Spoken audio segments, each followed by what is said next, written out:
আওয়ালে আখেরে নবী জাহরে বাতুনে নবী নবী আওয়ালে আওয়ালে আওয়ালে আখেরে নবী জাহরে বাতুনে নবী যে নবী উম্মতের লাগি যে নবী উম্মতের লাগি পারের কান্ডার সে আরব দেশে কাবার পাশে উদয় হলো কে। গ্রামীণ জনপদ একাল সেকাল মেহেরপুর সদর উপজেলার পিরিজপুর গ্রামে ইতিহাস ও ঐতিহ্য নিয়ে আপনাদের সাথে কথা বলবো। আপনারা মানবতা চোখের সাথেই থাকুন। বড় পীর আব্দুল কাদের জিলানী রহমতুল্লিল আলাই এর নামে ছিল পিরোজপুর গ্রামের এক দরগা। এছাড়াও নদীপথে তৎকালীন ভারতবর্ষ থেকে কিছু পীরের পিরোজপুর গ্রামে ছিল আনাগোনা। এ থেকেই অনেকে মনে করেন গ্রামের নাম পিরোজপুর। তবে কেউ কেউ এই নামকরণের বিরোধিতাও করেছেন। আমাদের পিরোজপুর গ্রামের লোক সংখ্যা তখন খুব ছিল এবং অনেক কামেল পীর এরা এখানে বসবাস করত, তাই এখানে নামটা পিরোজপুর হয়েছে। এটাই আমার শোনা কথা, আমি প্রমাণ দিতে পারবো না এবং আমিও যে সর্বান্তঃকরণে বিশ্বাস করি তাও কিন্তু না। মেহেরপুর জেলা শহরের ৮ কিলোমিটার পূর্ব দক্ষিণ দিকে অবস্থিত পিরোজপুর গ্রাম মেহেরপুর জেলার মধ্যে সবচেয়ে বড় গ্রামগুলোর একটি হলো এই গ্রাম। ৩০,০০০ জনগণের বাস এখানে। প্রতিবেশী দেশ ইন্ডিয়া হয়ে যে নদীটি বাংলাদেশে আসে সেই ভৈরব নদীর কোল ঘেঁষেই গড়ে ওঠে এই গ্রামের জনপদ। যেহেতু আমাদের গ্রামটা আসলে বড় একটা গ্রাম, অত্র মেহেরপুর জেলা বিভিন্ন ডিস্ট্রিক্ট থেকে আমাদের গ্রামটা একটা বড় গ্রাম যেটা আমরা জানি। যেহেতু আমাদের গ্রামে অনেক জনগণের বসবাস, প্রায় ৩০ থেকে ৩৫ অথবা ৪০ও হবে, ৪০,০০০ লোকের বসবাস। সেখানে ভোটার আমরা প্রায় ২২,০০০। তো সেই ক্ষেত্রে আমরা এই গ্রামের একটা ছোট ঐতিহ্য, সেটা কি আমাদের গ্রামের মসজিদ, এই গ্রামে মসজিদ 11টা। একটা ছোট আমরা ঐতিহ্য সম্বন্ধে বলছি, বর্তমানের ইতিহাস সম্বন্ধে। পুরনো ইতিহাস আসলে বাপদাদারা একটু ভালো জানে, তারপরে আমরা তাদের মুখ থেকে যেটা শুনেছি, আমাদের এই গ্রামে একসময় লাকড়ি খেলা হতো, ধুজারি গান হতো, তারপরে আপনার সুন্দর পরিবেশে বর্ষাকালের সময় তারা বিভিন্ন সঙ্গীত এবং যাত্রাপালা বিভিন্ন কিছু তারা আনন্দে আত্মহারা হয়ে থাকতো। আমাদের এটা অ্যাকচুয়ালি এক ধরনের ইতিহাস, কিন্তু বর্তমানে জামানাতে আমাদের দেশে এই ধরনের আর খেলাধুলা আমরা পাচ্ছি না। আর মূল কথা হচ্ছে আমাদের গ্রামে তখন বংশপরাক্রমে একটা প্রথা ছিল যে মণ্ডল মাতুব্বা যাদেরকে বলে, এই মণ্ডল মাতুব্বাকে সবাই তখন মান্য করত। সে মান্যর কারণে একজন যদি একটা লিড দিত সেটা সকলেই শুনতো এবং তার কথা মনোযোগ সহকারে শুনতো এবং তার কথা সবাই মান্য করতো, যা সে লিড দিলেই সেই লিডটার সাথে সবাই ফলো করতো। আরেকটা বিষয় হচ্ছে আমাদের এই গ্রামটা বিভিন্ন জাতির বসবাস, হিন্দু, মুসলিম, খ্রিস্টানও ছিল এক সময়, এখন নেই। কিন্তু আমাদের জাতির ভিতরে যেমন হিন্দু আছে, কামার, কুমার, জেলে, তাঁতি, তারপরে আপনার সুতোর, তারপরে আপনার দাস, কুড়ি, ঘোষ, বারুই, বাইতি, অনেক জাতের বসবাস ছিল। এদের সকলকে নিয়ে আমরা হিন্দু মুসলমান খুব আনন্দে আপ্লুত হয়ে থাকি, সবসময় একে অপরের সাথে জড়িয়ে থাকি, যাতে কারোর সাথে কোনো গণ্ডগোল বিভেদ না হয়। আসলে এটাও আমাদের একটা ঐতিহ্যের ভিতরেই পড়ে, যেহেতু সবার সাথে আমরা কাঁধে কাঁধ মিলিয়ে চলেছি এবং এখনও চলছি, যেহেতু এদেরকে আমরা ভাইয়ের মতোই ভালোবাসি। আপনাদের এই পিরোজপুর গ্রাম নিয়ে একটা যাত্রাপালার ইতিহাস আছে, এটা কি এখনো সেই আছে কি? খুব সুন্দর একটা কথা বলেছেন। আসলে যাত্রাপালাটা মানুষের মনোবিকাশের জন্য, গান বাজনা মানুষের আনন্দ দেওয়ার জন্য। আসলে এইগুলো নেই বলে আজ মানুষ হয়তো মানসিকভাবে বিপর্যস্ত হয়ে গেছে। সেই যাত্রাপালা গোষ্ঠীতে যে সমস্ত ব্যক্তিরা অভিনয় এবং পরিচালনা এবং ইনভেস্ট করেছে, এক কথায় প্রডিউসার যাদেরকে বলে, তারা কিন্তু আজকে আমাদের দেশে আর মানে আমাদের মাঝে তারা নেই, কিন্তু তাদের অনুকরণকারী কিন্তু কিছু ছেলেপিলে, এখনকার সময়কার কিছু ছেলেপিলে তারা চেষ্টা করছে তাদের মতো কিছু করার জন্য। আছে, নেই তা না। কিছুদিন আগেই আমাদের স্কুল মাঠে পরপর 2টো যাত্রাপালা হয়ে গেল আমাদের তাদের অনুসরণেই, এবং তাদের ভিতরকারই একজন হয়তো পরিচালনা করেছে এই যাত্রাপালাটা। তো আছে, নেই তা না। আরেকটা বিষয় আপনাদের মানবতার চোখে দিয়েই আমি মাধ্যমে সারা দেশে ছড়াতে চাই।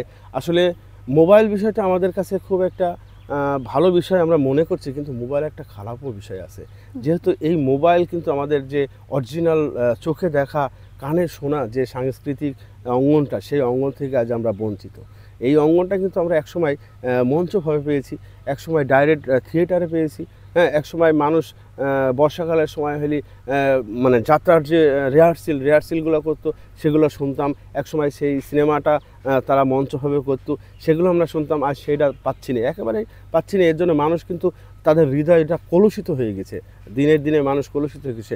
সেই কলুষিত হৃদয়টাকে যদি আবার ফেরানো যেত, হয়তো সেই যুগগুলোকে যদি ফেরানো যেত, হয়তো আমাদের মন মানসিকতা, মেধা, বিকাশ এবং সন্তানরা সবাই বুঝতো যে মানুষের সাথে মানুষের শত্রুতা থেকে বন্ধন তৈরি করতে কতটুকু টাইম লাগে।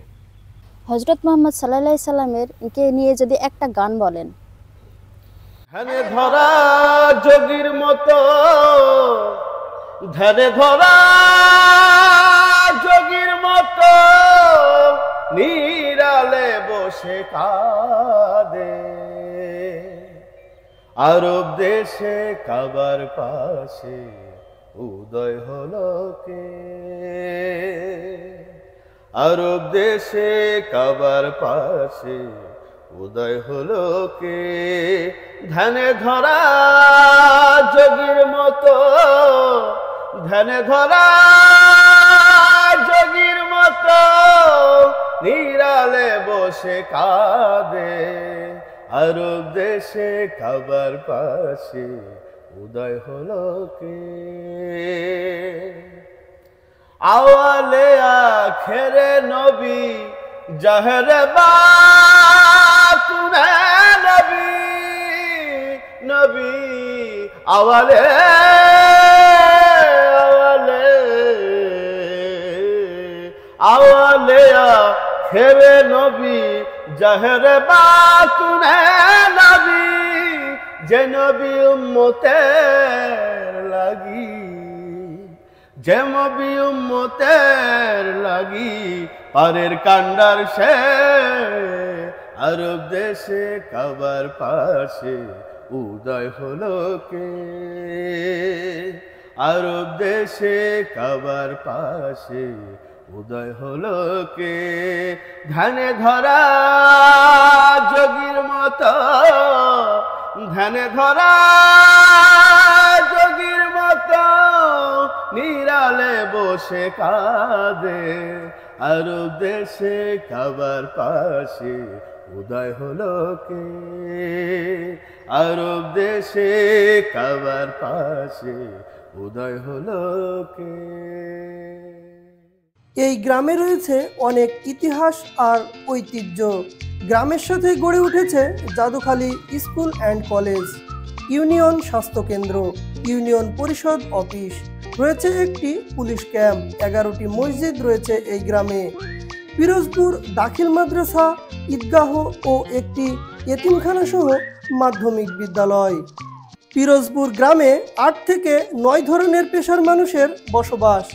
বারুই, ঘোষ, দাস, বিশ্বাস, কুণ্ডু, ছুতুর, কামার, পাল, ধোপা ও নাপিত। সনাতন হিন্দু সম্প্রদায়ের বসবাস রয়েছে যুগ যুগ ধরে, ফলে এখানে একটি মন্দির ও একটি ডাকঘর রয়েছে। আমাদের গ্রামের পিরোজপুরের বিশেষ করে এটা আমি ব্রিটিশ পিরিয়ডের কথা বলছি, ব্রিটিশ পিরিয়ডের কথা আমি বলছি। এটা সাধারণত হিন্দু প্রধান গ্রামই ছিল, যদিও এখানে মুসলমানের সংখ্যা বেশি ছিল, কিন্তু প্রাধান্য পেত হিন্দুরা। এখানে তাদের সংস্কৃতি, তাদের কালচার ইত্যাদিতে আমরা জড়িয়েই ছিলাম একরকম। বাস, তারপরেও মুসলমান সংস্কৃতি যে এখানে মোটেও ছিল না তা কিন্তু না, ছিল, একেবারে লোপ পায়নি, তবে তা খুব হালকাভাবে নিত মানুষ। তারপরে দেশ বিভাগ হওয়ার পরে হিন্দুরা চলে গেল, তারও অনেক পরে এখানে একটা মুসলিম সংস্কৃতি গড়ে উঠেছিল। এখনও যেটা আছে, চলছে, যে সংস্কৃতির উপরে ভর করে আমরা মুসলমানরা চলি, সেটা বেশ কিছু এখানে বিদ্যমান। যেহেতু আমি একটাই তার প্রমাণ দেব, এই একটি বিশাল গ্রাম, এই বিশাল গ্রাম হওয়া সত্ত্বেও এখানে একটিমাত্র ঈদগাহ, একটিমাত্র গোরস্থান, বিশাল জনসমাগম হয় 2 ঈদে। গ্রামের অধিকাংশ যুবক রয়েছে প্রবাসে, যারা রেমিটেন্স পাঠিয়ে বড় ভূমিকা রেখে চলেছে। এছাড়া সহস্রাধিক শিক্ষিত ছেলে মেয়ে দেশের বিভিন্ন সরকারি বেসরকারি প্রতিষ্ঠানে কর্মরত আছে। পিরোজপুর গ্রামের লাঠি খেলা ও যাত্রাপালার নাম রয়েছে। দেশব্যাপী যাত্রা না থাকলেও লাঠি খেলার ঐতিহ্য তারা লালন করে আসছে। পিরোজপুরে ভৈরব নদীর ধারে লাপা সাধুর সমাধি রয়েছে। প্রতিদিনই দেশের বিভিন্ন প্রান্ত থেকে তার প্রতি শ্রদ্ধা জানাতে আসেন অসংখ্য নারী ও পুরুষ। সব মিলিয়ে এই পিরোজপুর একটি আদর্শ গ্রাম। এখনো গ্রামে মেলে ঘোষবাড়ির পিওর ঘি ও টক দই। শিক্ষা, সংস্কৃতি, খেলাধুলা সহ নানান ইতিহাস আর ঐতিহ্যের গ্রাম এই পিরোজপুর। কামরুল হাসান, মানবতার চোখ, মেহেরপুর।